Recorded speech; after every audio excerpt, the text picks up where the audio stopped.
काम कर रहे हैं। टॉपिक से हट के ट्रम्प का पाकिस्तान जैसा देश जो आपकी संसद पे हमला कराता है, मुंबई पे हमला कराता है, पहलगाम पे हमला कराता है, आप उसकी तारीफ कर रहे हैं यहाँ पर खड़े होकर? आपको शर्म आनी चाहिए। मैडम प्लीज, ईरान और पाकिस्तान ये दोनों ऐसे देश हैं जो टेररिस्ट ऑर्गेनाइजेशंस को प्रमोट करते हैं, फंड करते हैं। ये शर्म जैसे शब्दों से बच के कम से कम मैं छोड़ के चला जाऊंगा अगर इस भाषा का इस्तेमाल करेंगे। ठीक है, आपको शर्म नहीं आनी चाहिए। ठीक है, आपको शर्म नहीं आनी चाहिए। ठीक है, आपको शर्म नहीं आनी चाहिए। आपको शर्म आनी चाहिए। मुझे क्यों शर्म आएगी? मुझे क्यों शर्म आएगी? भाषा नियंत्रण कराइए। मुझे क्यों शर्म आएगी? नियंत्रण कराए, ऐसे नहीं चलेगा। ठीक है, आपको शर्म नहीं आनी चाहिए। ऐसे नहीं चलेगा। चलिए आइए प्रोफेसर साहब, प्रोफेसर अंशु जोशी, तालियों के साथ स्वागत कीजिए। जल्दी से आइए। आज मामला चूंकि ट्रंप का सरेंडर आज एकदम जी का है, तो युद्ध विराम नहीं, ये ट्रंप का सरेंडर, इस विषय पर बोलने का आशुतोष जी आपका 2 मिनट का समय शुरू होता है अब। युद्ध में कोई रनर्स अप नहीं होता। इजराइल की ताकत मिलकर अगर वो बातचीत कर रहे हैं, इसका मतलब साफ है कि दुनिया के सुपर पावर और रीजनल पावर दोनों ने ईरान के सामने सरेंडर किया है। अगर जीत रहे होते या जीत गए होते तो बातचीत की टेबल पे नहीं आते। 5 फैक्टर इस युद्ध में अमेरिका पूरी तरीके से एलिनेट हो गया, यहां तक कि उसके नाटो के साथी उसके साथ नहीं है और ट्रंप को कहना पड़ा you are coward and paper tiger. कह रहा तुम मेरी मदद करो हार्मुज को खुलवाने के लिए। नाटो ने मना कर दिया। खुद अमेरिका के चीफ को उन्हें सैक करना पड़ा युद्ध के बीच में, 2 और साथ में 2 जनरल्स को। क्यों करना पड़ा? उनके जो एंटी टेररिज्म सेंटर के जो चीफ है उसने इस्तीफा दिया। उसने कहा कि यह लड़ाई अमेरिका ने ईरान के ऊपर थोपी, ईरान ने अमेरिका।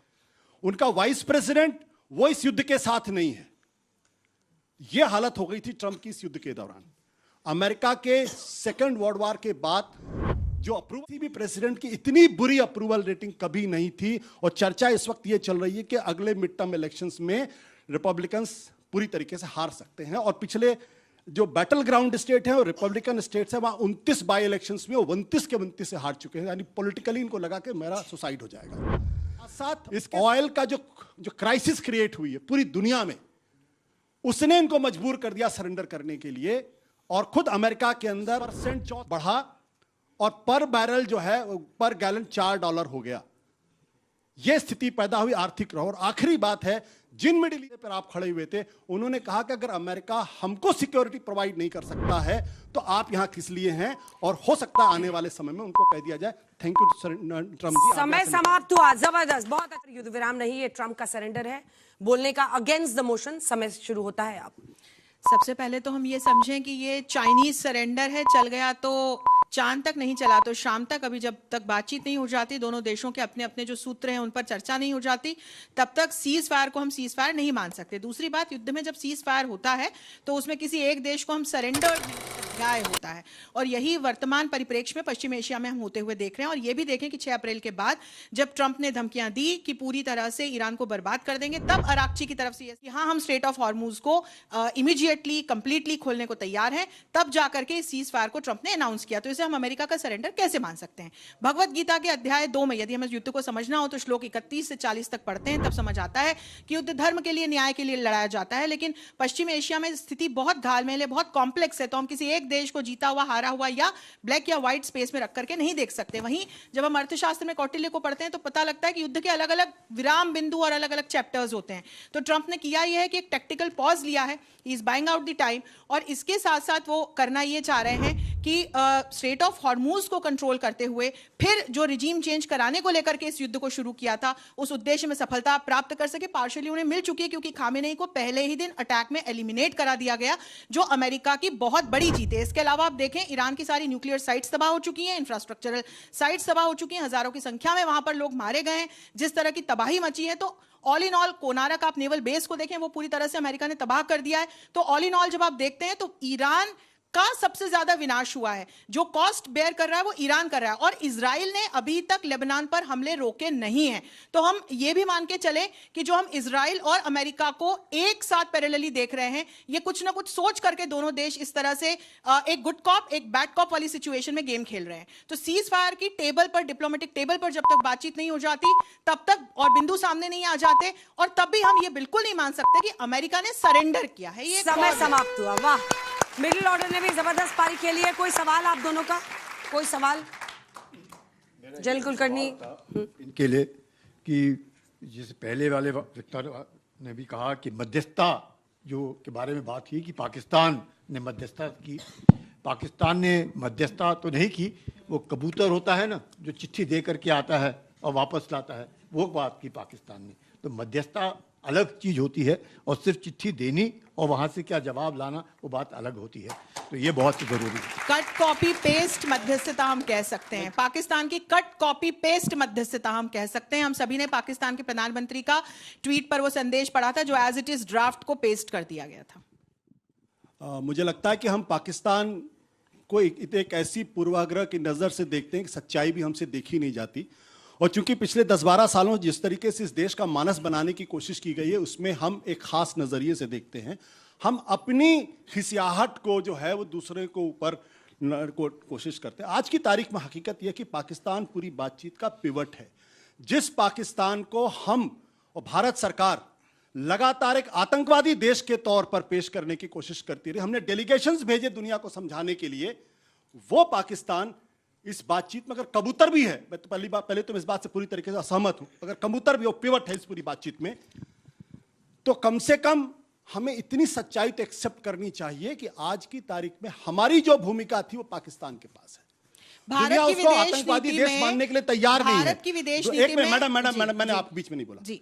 दुनिया उसको हम जो दुनिया के सबसे बड़े संकट में अगर वो एक शांति दूत की भूमिका निभा रहा है, तो हमारे लिए वाकई में हम अपने विदेश नीति वालों को समझना चाहिए कि हम किस तरीके की विदेश नीति कर रहे हैं। चाइना हमारे साथ नहीं, अमेरिका हमारे साथ नहीं है, हमारे साथ रूस नहीं है, और अब पाकिस्तान चीन भी उसके साथ है, अमेरिका भी उसके साथ है, आप देख लीजिए, और रूस भी उसके साथ। आपको टेररिस्ट नेशन लगता है कि नहीं पाकिस्तान? हम सवाल इस पे कर रहे हैं, मतलब आप भी तो असेसमेंट करेंगे ना as an analyst. Terrorist nation कौन होगा इस युद्ध में? एग्रेसर कौन है? अमेरिका है या ईरान है? अरे हम अपने नजरिए से कह रहे हैं कि हम अमेरिका और ईरान के नजरिए से कह रहे हैं। आप एक आपकी नजर क्या है? इंडिया की नजर क्या है? एक मिनट, इंडिया का स्टैंड क्या है? पहली बात, मतलब आप विषय डिफेंड से कर रहे हैं भटके नहीं। पहली पाकिस्तान बात को, मैं नहीं भटक रही। पहले विषय से नहीं। जब पाकिस्तान के बारे में वो टेररिस्ट स्टेट है, रोग स्टेट है, सबको मालूम है। विषय से आप भटक रहे हैं। मैडम एक मिनट प्लीज, आप पाकिस्तान, मैडम एक मिनट प्लीज, मैं जानता हूं मैं अनपॉपुलर बात कह रहा हूं यहाँ पे, मैं जानता हूं मैं पॉलिटिकली इनकरेक्ट बात कह रहा हूं, बट हकीकत ये है कि चीन भी पाकिस्तान से बात करा, ओमान ओमान उससे बात करा, इजिप्ट उससे बात करा, भारत से बात क्यों नहीं कर रहा? मैं सवाल पूछता हूं, भारत के यहां दिल्ली के अंदर ये टॉक क्यों नहीं हो रही? मैं ये सवाल पूछना चाहता हूं। इसलिए क्योंकि आपकी विदेश नीति पूरी तरीके से फ्लॉप है, असफल है। आपने सारे अंडे इजराइल और अमेरिका के बास्केट में डाल दिए और आपको मालूम नहीं है विदेश नीति। आप बिना किसी कमी के यदि एलपीजी का उपयोग कर पा रहे हैं, आपके यहाँ यदि पेट्रोल और गैस के दाम 1 रुपया नहीं बढ़े तब, जबकि चीन जैसे देशों तक में 60% ऑयल एंड गैस के रेट्स बढ़ चुके हैं। आप दूसरे देशों से एलपीजी के दाम बढ़े नहीं बढ़े हैं? मत बोलिए ना, बढ़े नहीं बढ़े? मेरे बीच नहीं बढ़े हैं? चीन में 60% तक ऑयल एंड गैस के रेट्स बढ़े हैं। हमारे देश में कितने रेट्स बढ़े हैं? फिलीपींस में 80% तक 60% तक मूल्य वृद्धि हुई है। फिलीपींस में वॉशिंग मशीन पर, गाड़ियों पर, एसी पर रोक लगा दी गई है। यदि ऐसी सिचुएशन में हमारी सरकार हमारे राष्ट्रीय हितों को सुरक्षित रख पाने में सफल रही है, तो वो हमारा नेशनल इंटरेस्ट है, जिस पर हम काम कर रहे हैं। टॉपिक से हट के ट्रम्प का पाकिस्तान जैसा देश जो आपकी संसद पे हमला कराता है, मुंबई पे हमला कराता है, पहलगाम पे हमला कराता है, आप उसकी तारीफ कर यहाँ पर खड़े होकर, आपको शर्म आनी चाहिए। मैडम प्लीज, ईरान और पाकिस्तान ये दोनों ऐसे देश हैं जो टेररिस्ट ऑर्गेनाइजेशंस को प्रमोट करते हैं, फंड करते हैं। ये शर्म जैसे शब्दों से बच के कम से कम मैं छोड़ के चला जाऊंगा अगर इस भाषा का इस्तेमाल करेंगे। ठीक है, आपको शर्म नहीं आनी चाहिए। ठीक है, आपको शर्म नहीं आनी चाहिए। ठीक है, आपको शर्म नहीं आनी चाहिए। आपको शर्म आनी चाहिए। मुझे क्यों शर्म आएगी? मुझे क्यों शर्म आएगी? भाषा नियंत्रण कराइए। मुझे क्यों शर्म आएगी? नियंत्रण कराए, ऐसे नहीं चलेगा। ठीक है, आपको शर्म नहीं आनी चाहिए। ऐसे नहीं चलेगा। चलिए ऐसे नहीं चलेगा ये। एम्बेसडर जी, ताली किस चीज में बचाई तुम लोगों ने?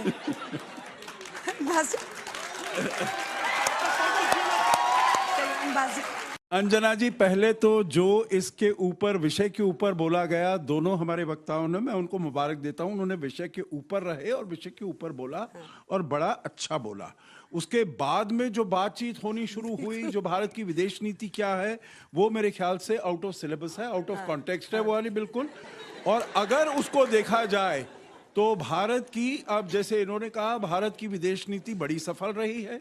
हम हर एक से बात कर रहे हैं, उनके जो ईरान के राष्ट्रपति हैं उनसे, ईरान के विदेश मंत्री उनसे, वहां से जो तेल आ रहा है, गैस आ रहा है, बिना किसी दिक्कत के आ रहा है, परंतु ये आउट ऑफ द कॉन्टेक्स्ट है। मेरा प्रश्न है, एक तो आशुतोष जी से है, उन्होंने कहा जो बहुत इतने सारे सेटबैक्स हुए हैं। अब सेटबैक्स कोई भी युद्ध होता है, होते हैं, परंतु जो बहुत उनको एडवांटेजेस भी मिले हैं, बहुत ही उन्होंने आगे भी लेकर गए हैं। पहले ही दिन में उनके जो सुप्रीम लीडर थे उनको खत्म कर दिया, 40 उनके वो सभी लोग थे खत्म कर दिए, जो इनका इंडस्ट्रियल कॉम्प्लेक्स, मिलिट्री कॉम्प्लेक्स सब खत्म कर दिए।